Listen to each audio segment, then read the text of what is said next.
In our previous lesson, we have learned how to configure a basic load test in Blazemeter. Now we will focus on more advanced options we have when configuring our tests, and we will learn how to configure a multi-test. So let's go to our Blazemeter dashboard, and we're going to open a JMeter test. So we have seen how to set these load scenario properties. Now we're going to be focusing on the settings that are on the left side of the screen. Blazemeter allows us to choose which JMeter version we'll be executing the tests from. We can choose from this drop-down menu. And you can also select the Java version. The thresholds feature allows us to set failure criteria for various metrics in order to fail our test if needed. We will have to set these 4 parameters.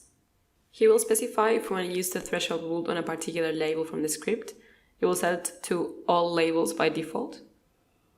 Then we must select the metric we want to apply the rule on, for example the response time, and we'll apply it on the average response time. Then we must set the comparison operator. Let's choose greater than, and here you'll have to set the value with which we are comparing. Optionally, we can also insert a message that explains the rule. In this case, for example, we could say that if the response time is over this value, it is too slow, and then we'll click on apply. This feature allows us to tell the JMeter engine to use a specific IP record instead of consulting the DNS. This can reduce the number of times Blazemeter will call on our DNS for name resolution. It also avoids for us having to change our script when we want to redirect the load between our staging and production environment. To do this, we just need to enter the IP and host pairs into our test panel. Here we can set our JMeter parameters, which will be sent to the JMeter engines when the test is running. Here we can send command line variables straight to the console. If you want, for example, to send something to the JMeter's properties file, we can do it from here. Another interesting feature Blazemeter provides is a network emulation. This allows us to emulate our network connection, the bandwidth and the latency.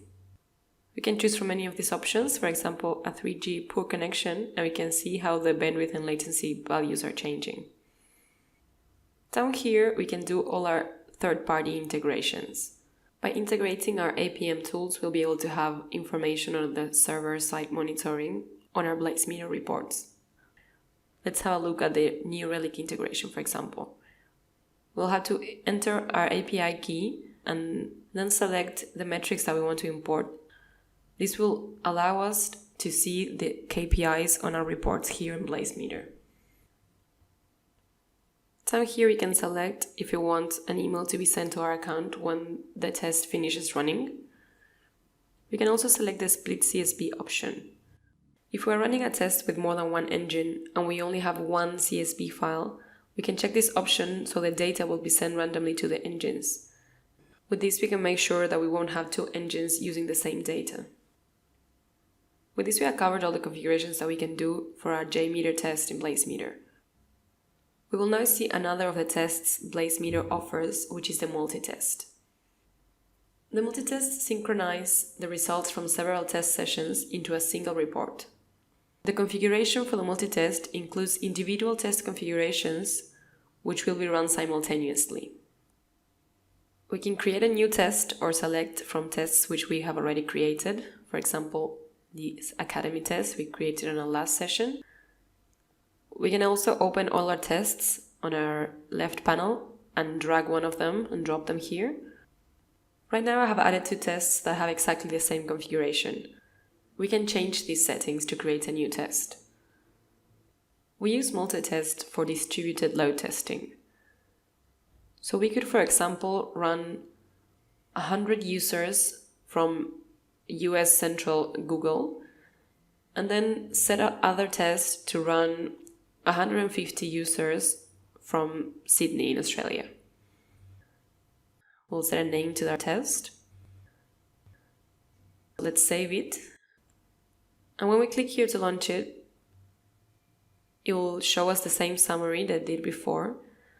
If we select the synchronized start option, Blazemeter will make sure that all our servers are up before it actually starts the test.